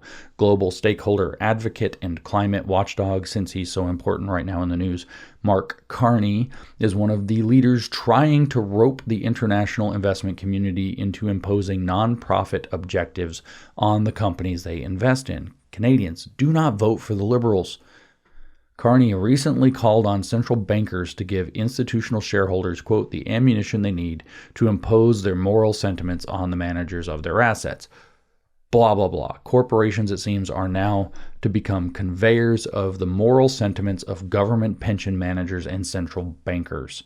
And so on it goes, talking about how catastrophic this is. Mork explains, presented with a multitude of objectives, the decision maker ends up focusing on none. Thus, with no way to keep score, stakeholder theory leaves top corporate managers unaccountable for their actions, which is where you're going to substitute a Führer principle, probably. And I'm not going to continue reading more of this. You get the gist. It goes on for actually a few more pages. I'll read the last paragraph. Scholarship on the purpose of corporations dates back centuries, but the current prevalence of stakeholder capitalism theory in law, economics, and politics is an affront to fundamental principles. How can they call it capitalism when the result would be the destruction of capitalism as we know it? Call it what it is, stakeholderism. That seems to be the plan. Okay, so you can read the handful of paragraphs I skipped, and probably a dozen of them in this paper if you want, and I encourage that, or this article. It's a good article. But I want to go back to something that I said was a big deal in this, where we talked about Elizabeth Warren. So there's another rabbit hole that I followed. And this one's more interesting because I had to use my brain for this one. I didn't just say, oh, what's that book? Okay, so Nader's call, let's just remind us of that fun sentence. Nader's call for a U.S. government, quote, federal charter for corporations was revived in 2018 by Massachusetts Senator Elizabeth Warren, darling of the conservative movement, right? We really love her, don't we? She proposed an Accountable Capitalism Act that would force American corporations with more than $1 billion to get on the stakeholder plan, including employees, customers, shareholders, and the communities in which the company operates. Okay, right? Well, my little brain saw that and I thought, here's a little known fact. This is uncomfortable. Get your big girl panties on because this is uncomfortable. A little known fact, so this was in 2018 by Senator Elizabeth Warren, a little known fact about our friend Tucker Carlson, Fox News host, was that in 2019, in February of 2019, in fact, he caused a major stir by doing a 15-minute monologue in which he explained the failures of American free enterprise and said in that monologue that he would, in fact, he very much favored an economic plan put forth by Elizabeth Warren, and that he was so interested in it or so excited by it that he would consider voting for her if she ran for president. And this is right before Elizabeth Warren did start to run with a primary campaign for the Democratic Party that went nowhere, obviously. So a little known fact of Tucker Carlson is that he did a show saying that he would support Elizabeth Warren in early 2019 based on an economic plan that she put forth because of the large-scale failures of American capitalism, this kind of, populist, critical America theory that Tucker Carlson is so well known for right now. And I thought, whoa, could this be the thing that he supported? Is it the same law? Did Tucker Carlson say he might consider voting for Elizabeth Warren, to be fair, if she got rid of some of the identity politics and such, the Democrat, over Donald Trump on his show, making a huge stir? Did that happen because of the Accountable Corporations Act that Elizabeth Warren proposed, which was a blatantly stakeholderist model.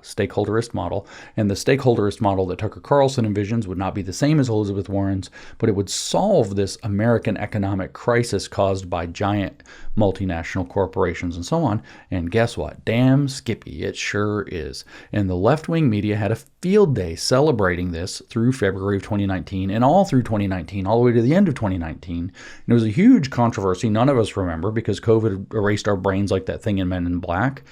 And so I'm going to take one of these left-wing sources. Let's disclaim, of course, it's a left-wing source. We've got to be careful, but it's a lot of quotes. And I'm going to just give you a sense of what the left was saying about Tucker Carlson following his his moderate endorsement of Elizabeth Warren in 2019 because she proposed a stakeholderist economic program called the Accountable Corporations Act that was going to, again, take all corporations with more than $1 billion in annual revenue to obtain a federal charter from a new office of the United States Corporations at the Department of Commerce, such that corporate directors would be obligated to consider the interests of all corporate stakeholders, which is the ESG model, by the way, including employees, customers, shareholders, and the communities which the company operates. So what did The Guardian, famously awful left-wing, in fact, Fabian Guardian, say? Inequality, this is a headline, inequality is so bad, even Fox News anchor Anchors decry capitalism. Written by Michael Massing. In a recent monologue, Tucker Carlson sounded like Bernie Sanders, and he's not the only one. Happy picture of Tucker Carlson sitting there on the screen. Last month, Tucker Carlson, the Fox News host, delivered a bombshell 15-minute monologue in which he denounced market capitalism, Wall Street exploitation, private equity, payday loan outlets, and America's ruling class. In a follow-up interview, he even said he would consider voting for Elizabeth Warren.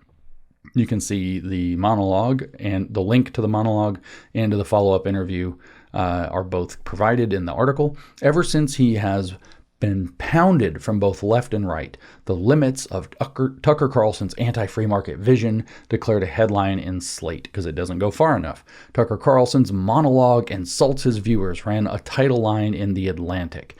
In National Review, David French, it's like a who's who list, urged the right to reject Carlson's victimhood populism, while Bret Stephens in the New York Times mocked him for questioning elite rule when he himself has so benefited from it. Notice how all the people that scrambled to this missed the point. They didn't even talk about the stakeholderism part that he was actually favoring. It was all these stupid niche issues. Right? And of course, that's the way our media work. We're talking everywhere around the thing, but not at the thing. And the thing actually gets a lot of attention because we're talking around the thing in the wrong terms instead of talking about what's really going on. The uproar, the Guardian writes, reflects the messenger as much as the message. That's what I just said. A fixture of Fox's primetime lineup, Carlson has been a gleeful scourge of liberals, a tireless disparager of social programs, and a fierce critic of immigration, after he said in December, that would have been 2018, that immigrants made America poorer and dirtier. More than 24 companies dropped their ads from his show. In his Jeremiad, however, Carlson sounded like Bernie Sanders. Quote, "For generations," he declared, "Republicans have considered it their duty to make the world safe for banking while simultaneously prosecuting ever more foreign wars. Americans are ruled by mercenaries who feel no long-term obligation to the people they rule." That sounds like Tucker Carlson. In a rousing peroration, Carlson noted that Americans want to live in a country, quote, "whose leaders don't accelerate the forces of change purely for their own profit and amusement." I wonder if that applies to the tariff thing. "And at the expense of the family, the foundation of a healthy society. Republicans had to acknowledge that market capitalism is not a religion, but a tool, like a toaster or a staple gun." That sounds like Tucker Carlson, "which it would be foolish to worship. They had to, quote, unlearn decades of bumper sticker talking points and corporate propaganda." End quote. While libertarians were sure to brand any deviation from market fundamentalism a form of socialism, socialism is exactly what America will get unless a group of responsible leaders reform its economy, quote, "in a way that protects normal people." That's end quote. So Carlson's warning recalled several similar ones of late. Last year, Lawrence Fink, the powerful head of BlackRock, the asset management giant, wrote to CEOs that while those with capital had reaped, quote, "enormous benefits," many faced low wages and inadequate retirement plans, feeding the anxiety and polarization afoot in the world today. He urged companies to adopt, quote, "a new model of shareholder engagement," end quote, focused less on quarterly earnings and more on producing long-term value for employees and communities. Henry Blodgett, a former Wall Street analyst who now runs Business Insider, said in a talk on better capitalism that shareholder capitalism had turned America into a, quote, "nation of overlords and serfs," end quote, noting that executives, quote, "have forgotten that one of the reasons companies exist is for the people who work for them," end quote. He urged them to, quote, "share a little bit more of the value with those who make it," end quote. It was Carlson's very excoriation of free market capitalism, however, that most goaded his critics, especially on the right. That economic system, Ben Shapiro asserted, quote, has powered most of the world's human beings out of extreme poverty and led to the richest society in human history. It has allowed us to live longer in bigger houses in more comfort.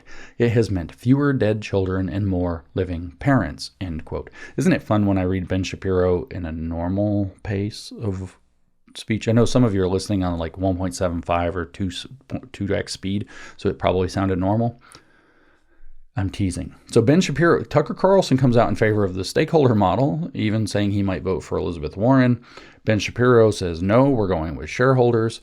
And then we continue a couple more paragraphs. Shapiro, in turn, was upbraided by J.D. Vance, the author of Hillbilly Elegy. For those of you keeping score at home, he is now the vice president of the United States of America. Quote, our economy has not produced fewer dead children and more living parents in America, at least not in the section of the country where I live, he wrote, citing in particular the opioid epidemic, which has ravaged so many communities. In states like Ohio, West Virginia, and Kentucky, quote, countless children are growing up with parents in jail, incapacitated, or underground, end quote.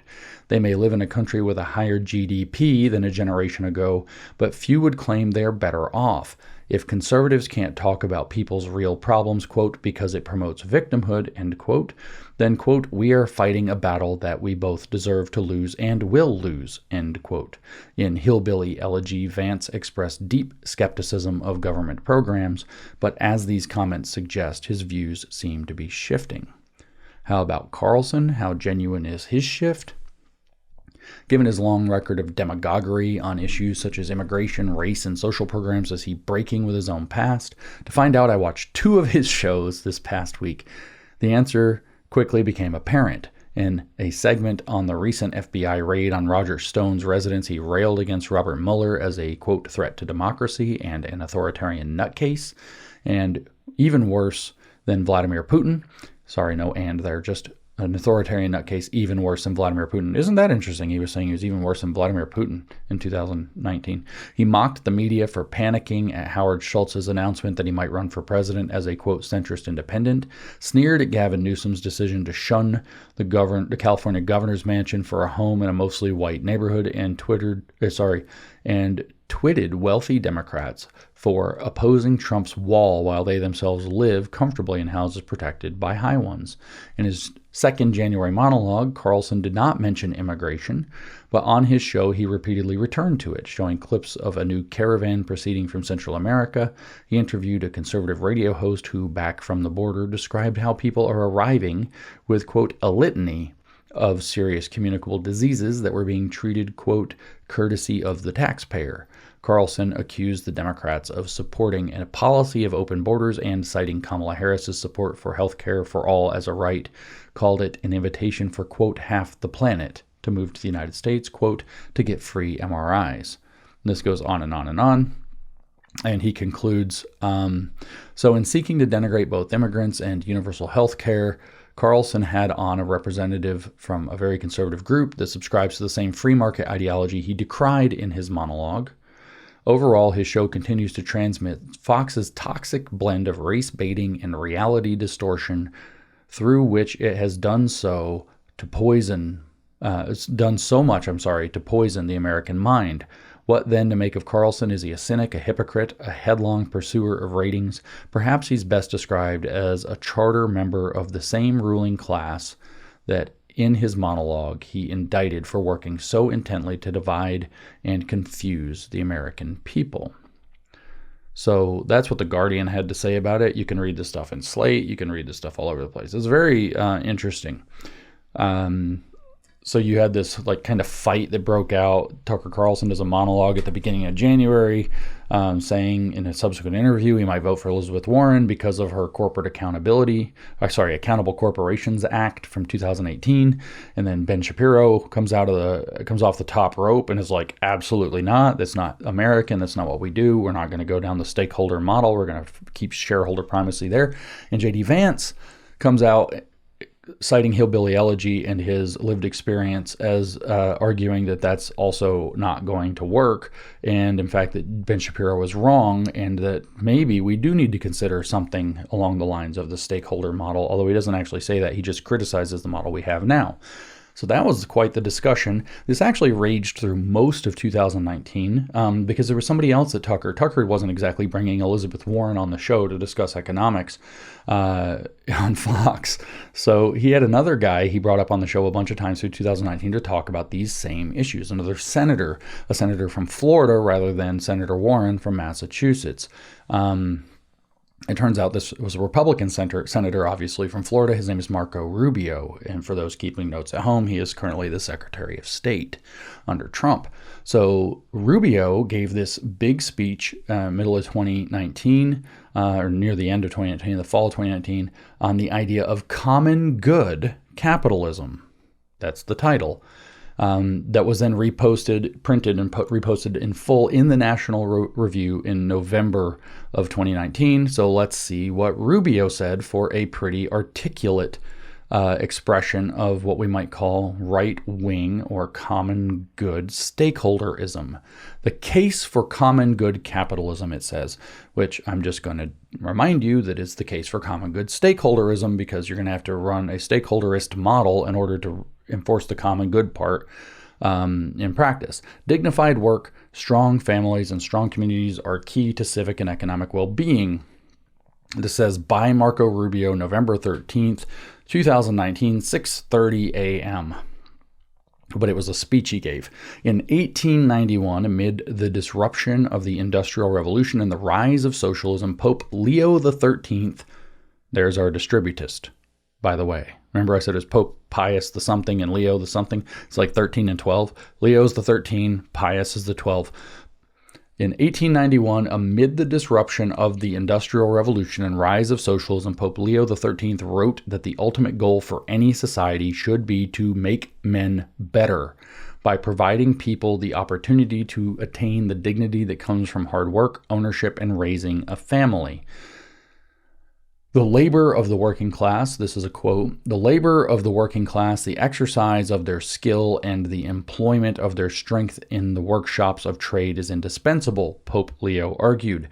Quote, justice demands that the interests of the working classes be carefully watched over by the administration so that they who contribute so largely to the community may themselves share in the benefits which they create, end quote. I'm going to point out that we came up with a regulatory environment and worker and consumer protection laws and agencies that were designed to watch over the interests of the working classes by the administration. Just going to point that out, as in we came up with a solution that wasn't upending our economy, but I digress. Marco Rubio continues, what makes this society possible is the rights of both workers and businesses, but also their obligations to each other. Put another way, businesses have a right to make profit, but they also have an obligation to reinvest those profits productively for the benefit of the workers and the greater society. Similarly, workers have a right to share in the benefits of the profits they helped create. Okay, so I'm going to pause here and point out that with the measure of every system of governance is what do you do with the people who say no? So put another way, businesses have a right to make profit, okay, but they also have an obligation to reinvest according to whatever Marco Rubio thinks makes the common good. What do you do with the people who say no? What do you do with the corporations that decide not to? Oh, it's an ideal. The distributism of Pope Leo is an ideal. What do you do with the people who say, no, I'm not going to reinvest productively for the benefit of the workers and the greater society? I'm not going to do it. What do you do? Guess what you do? You implement state power. You construct a federal charter system where when the company gets big enough, you subject them to a distribution scheme of their resources and the means of production. In the economy Pope Leo described, workers and businesses are not competitors for their share of limited resources, but partners in an effort that strengthens the entire nation. I'm going to add also that when you implement this government force to do the distribution program, you're going to have to decide how you pick winners and losers. And so what you're going to implement is winners and losers according to the view of the common good, as held by some governing council or committee, a stakeholder group that's going to implement stakeholderism to determine who gets to have the distributions and how they're going to be made, and when they're going to be made, and who's required to make them, and how they're required to make. And that's supposed to be because the workers and businesses are cooperating They're not competitors. They are partners in an effort that strengthens the entire nation. So you could almost say that, a National Socialism program, I'm not calling Marco Rubio a National Socialist, for God's sake. Don't go there. But that was the argument in Nazi Germany, was that it was for the Reich and the folk, that we have to have a stakeholder model. This, Rubio tells us, describes the kind of economy most of us want today, as well as the economy during our nation's most prosperous and secure moments. But it doesn't describe the economy we actually have today. Large corporations have become vehicles for shareholders and banks to assert claims to cash flows rather than engines of productive innovation. Over the past 40 years, the financial sector's share of corporate profits increased from about 10% to nearly 30%. The share of profits sent to shareholders increased by 300%. This occurred while investment of those profits back into the company's workers and futures dropped by 20%. Last year, corporations on the S&P 500 spent more than $1 trillion buying back their own shares. These are the largest corporations in the world collectively saying we don't have anything to invest in. This is what it looks like when, as Pope Francis warned, finance overwhelms the real economy. So invoking Pope Francis there, remember that he is never mind, we're not allowed to say that he's a communist, that he's a liberation theologian. We're not allowed to say that. The result has been an economy whose architecture has been rapidly transformed. Despite 3 years of robust economic growth, millions are unable to find dignified work. They feel forgotten and left behind. We are left with a society with which no one is happy. So this is Marco Rubio, but it sounds like Tucker Carlson and it sounds like J.D. Vance. These Americans are victims of an economic reordering that Pope Benedict described as the dominance of, quote, largely speculative financial flows detached from real production.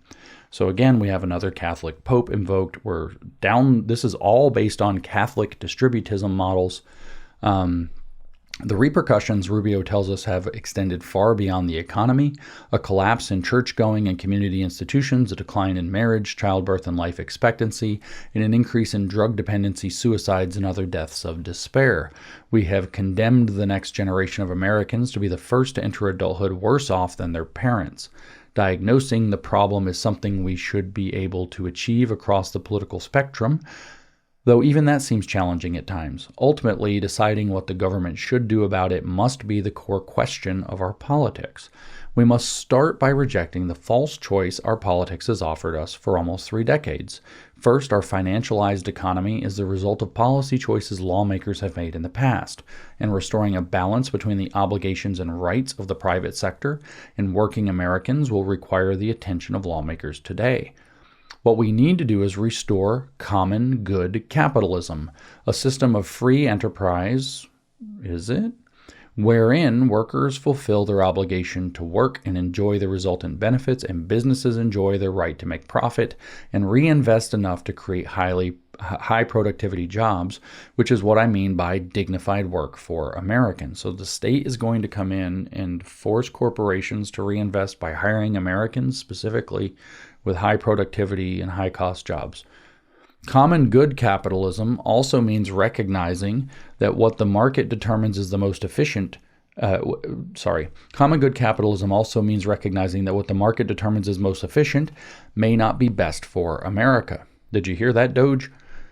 For example, we've allowed ourselves to become almost completely dependent on China for rare earth minerals and done nothing to further our ability to provide them for ourselves.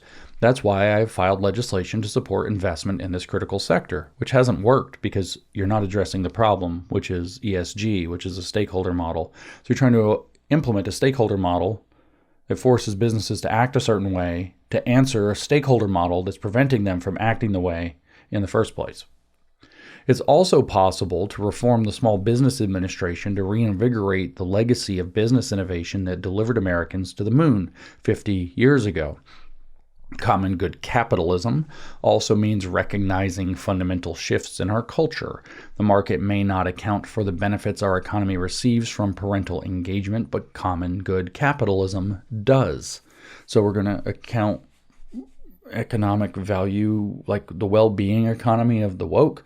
We're going to account for the benefit that parenting your children at home brings in. And that's why he says, I've worked to expand the federal per child tax credit, as well as proposed creating an option for paid parental leave. We must remember that our nation does not exist to serve the interests of the market. The market exists to serve our nation. I don't think either of those are true. And the most effective benefit the market can provide is the creation of dignified work. Dignified work allows people to give their time, talent, and treasure to our churches, our charities, and our community groups. It makes it easier to form strong families and stable communities and reinvigorates those institutions that bind us together as people. Because when you live with, worship with, serve with, or share a community with someone, you know him or her as a whole person. That's all very nice. You may not agree with the person's politics, but you have other commonalities that bind you together. I'm stuck here on this, though. Hang on. Let me back up. The most effective benefit the market can provide is the creation of dignified work, which it's not doing. So therefore, the government's going to have to intervene to get the market to create dignified work.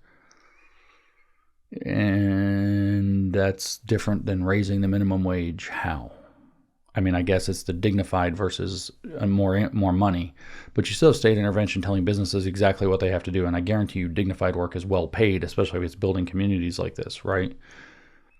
But he says, when your neighbors are strangers, which I don't know how dignified work is going to fix that. Forcing corporations to hire Americans is not going to fix that. But when your neighbors are strangers and all you know about your fellow countrymen is who they voted for, it's much easier to see them as the other.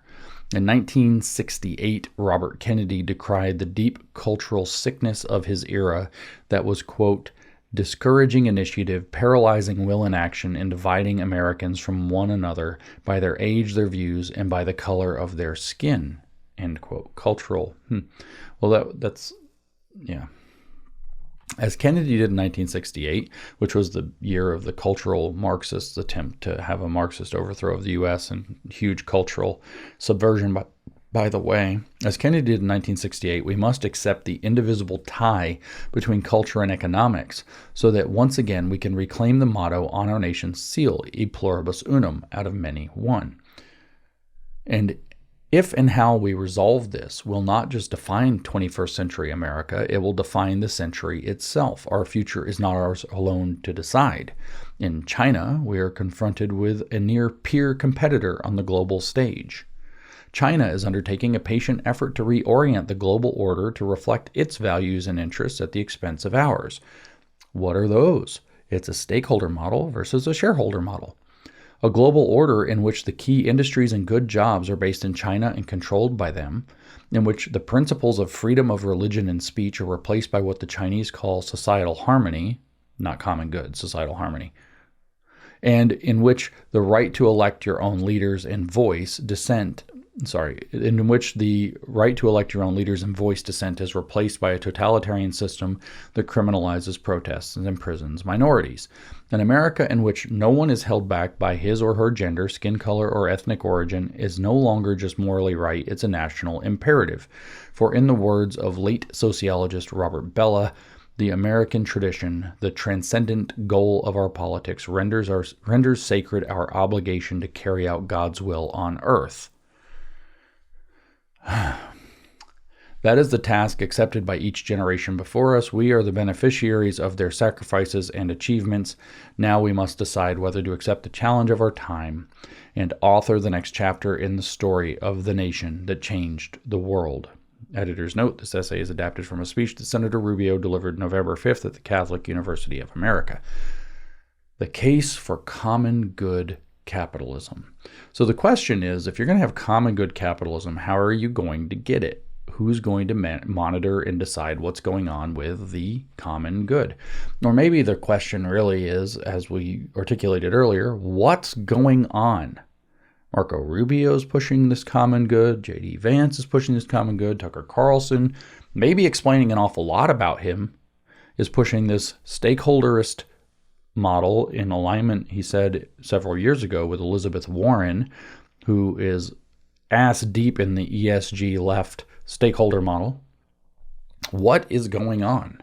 Well, what we can conclude from what we're looking at, I think, not to overstate any cases, make your own decisions, what we can conclude from all of this is that the woke left and the woke right, which describes itself as distributist, both post-liberal, both are post-liberal movements. So whether it's woke right or not, something right. I don't know if it's the woke right or if it's some, I don't know, NatCon, National Conservatism, something on the right alongside the woke left support stakeholderism. Stakeholderism as a reinvention or a great reset of our economy. The entire post-liberal project is post-capitalist. Let's just be blunt, left and right. And as post-capitalist economies, which are shareholder primacy economies, they are stakeholderist economies, both in the sense of a common good economy or a well-being economy or whatever else that's supposed to, or that's going to have to be managed somehow by somebody and work for, in the name of something like the folk. The left is doing it through ESG and the SDGs. CCP is doing it through its own in-house totalitarian government, which is half communist, half National Socialist. Nazi Germany did it under this Corporate Shareholder Act, 1937. The right today, whether it's the woke right, which is usually openly distributist, or otherwise, as we just heard, do Tucker Carlson, J.D. Vance, and Marco Rubio, where do they go, right? The right is pushing it, or some of the right, not all of the right. I think most of the right would be alarmed to hear this. Major players on the right, and certainly the woke right on the internet, are pushing it through some kind of virtue-centered distributist model, whether it's Christian nationalist or whatever. But the point is that it doesn't matter if it's the left or China or the right or the World Economic Forum or the United Nations. It's the same economic superstructure. It's the same stakeholder-driven economic superstructure that's working on, through, and to somewhat different targets. It doesn't matter whether it's doing Chinese values, whether it's, I mean Chinese in the sense of the People's Republic of China's global political ambitions, Belt and Road Initiative, and so on. Doesn't matter if it's the woke left. It doesn't matter if it's the stakeholder capitalism model at the World Economic Forum, and it doesn't matter if it's this virtue-driven or whatever-driven Christian nationalist in some cases, but not all cases, distributist model on the right. It's the same economic superstructure in all the cases. Let me make that more plain. The economic superstructure model, I know that's fancy terminology, the way that we organize how our corporations are supposed to work, where their fiduciary responsibility lies, the model that governs that is the same in all of these cases. CCP, Nazi Germany, World Economic Forum, United Nations, woke left, and whatever the hell this is on the right. Same model, same program, same economic superstructure, same approach to corporate governance, same approach to the corporation's relationship to the state, given a few details. What I've referred to as the China model or 21st century communism, all the way throughout, can be called stakeholderism. It doesn't matter that they have different values or that they're going to pick different winners and losers. It's the same model. So all of these people have the same rationale, and it's these people believe they have the right model for long-term greater good, success, well-being, economy, whatever, and that those people should control how other people live and operate in the economy with their own private property, which is now no longer fully private property. And of course, in all cases, the stakeholders are going to pick from within themselves unaccountable, unelected people themselves, something following the Führer principle in one way or another. I'm sure if it's the Christian nationalists, you don't have to think very hard about who's going to be able to be fully participant in the economy. It's not very difficult to guess. Stephen Wolfe, in his book, The Case for Christian Nationalism, makes it very clear that heretics and blasphemers and non-believers and people with religions other than Christianity are going to face certain civil and sometimes criminal penalties and challenges. So it is themselves, the people who want a stakeholder model, whatever that is, whatever values it forces through the stakeholder model, want to be the stakeholders. In other words, they're tyrants, and they will become, as that power multiplies and as things go wrong and they have to cover it up, they will become totalitarians. And the end of that road is shown in the videos, the Netflix show, I think it was, of Chernobyl. So the details of the distributist model, which we talked about briefly, don't matter here, but we hear that explicitly invoked, nor do the specifics of ESG, which we talked about. Again, just remind you, I did a bullet not that long ago explaining that the real threat of ESG is that it's arbitrary power. It's not its bad ideological assumptions. It's not the climate change environmental policy. It's the stakeholderism itself, which allows the stakeholder power group, the Soviet, to decide how everything is going to run, which things are going to be favored and not favored, rewarded and punished. This is how you end up with Dylan Mulvaney's face on a Bud Light can. And it could be any other thing. It could be any ridiculous thing. It could be Russell Brand doing a baptism in his underpants on a freaking Bud Light can. It doesn't matter what it is. It's whatever allows the stakeholder governing councils to decide that they get to control businesses and that it's going to be in the name of the things they think represent the common good. And it can be run as arbitrarily as they want once they have the power. And so that's the threat. And then it'll apply to individuals once there's a social credit system. Don't forget that. And so this is the real threat here. The real threat is that this power that they want in a stakeholderism model is effectively some kind of unaccountable group that may or may not be intertwined with a state. Guess what? It's going to get intertwined with a state because there's too much power in the state for it not to be. Some unaccountable group is going to dictate how all business is being done and how all life is being lived. And they're going to pick winners and losers according to their ideology. And the first practically implemented program of this, in my opinion, was the Bolshevik model in Soviet Union, which is a technical no because the Soviet Union didn't have any corporations besides the state. The first fully obvious stakeholder model implemented was the Nazi Germany model, implemented in 1937 to obliterate shareholder primacy and liberal economic principles to move into a post-liberal, Reich-centered power structure where the state could mobilize all the corporations in the name of the people, the folk, to do what it needed, however it wanted to, and could interfere in companies that weren't doing what they wanted, whether it's Bayer or whatever else, up to the point of dissolving the company if they didn't like what it was doing, with all kinds of other controls as well. And this is kind of ebbed and flowed. We saw the Democrats trying to bring it in. We see it through ESG and the Sustainable Development Movement, but we see the Democrats trying to bring it in explicitly with Elizabeth Warren with the Accountable Capitalism Act, aka the Accountable Skin Crawling Act. And then you see Tucker Carlson support that, and then J.D. Vance come to his defense, and then Marco Rubio give a speech later after coming on Tucker's show a bunch of times that year talking about it, saying that common good capitalism is the thing. And the woke right are always talking about the common good, whether that's coming out of people like Gladden Papin or they're philosophers. They have philosophers, believe it or not, Patrick Deneen and so on. It's always common good this, common good that, common good capitalism, common good conservatism. That's basically the motto of NatCon, the National Conservatism Movement that hosts and elevates a lot of these people, which is also close to the vice president. It's run by an Israeli Jew named Yoram Hazony, whose endorsement is on the front cover of the book, The Case for Christian Nationalism by Stephen Wolfe, which says in it explicitly that Jews like Yoram Hazony wouldn't be welcome to live here without civil penalty under his model, but that doesn't matter because Yoram Hazony is an Israeli and lives most of the time in Israel, and he doesn't actually. It's kind of funny that the woke right is kind of being run by a Jew, isn't it? Sort of freaking hilarious, actually. Wonder why they project the conspiracy theory that the world is run by Jews. But anyway, NatCon is very warm to the common good conservatism view.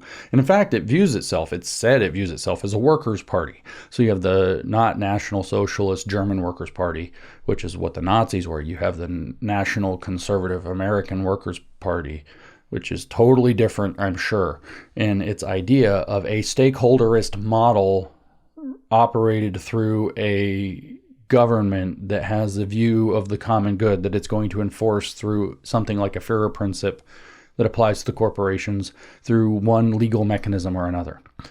All I'm saying is that stakeholderism is bigger than you think, that woke left and woke right want the same thing, economically speaking, where it really counts in the material sense. They want the same model, the same corporate structure. They want the exact same, what was my economic superstructure, right? And it doesn't matter what goes inside. So we need to be aware of stakeholderism. We should be looking at all examples of stakeholderism, whether it's Mark Carney in Canada, the World Economic Forum, Joe Biden in the Democratic Party, or Tucker Carlson. We should be looking at stakeholderism and recognizing that stakeholderism is the path to tyranny. And if we associate that path to tyranny with woke, like the Nazis did, Deutschland erwacht, Deutschland awake, or Deutschland woke, it was one of their slogans. If we associate that with being woke, again, we see another reason that the woke right really is woke right, and that I'm not wrong when people ask me, James, who's a prominent figure on the woke right? And without hesitation, every time I say Tucker Carlson.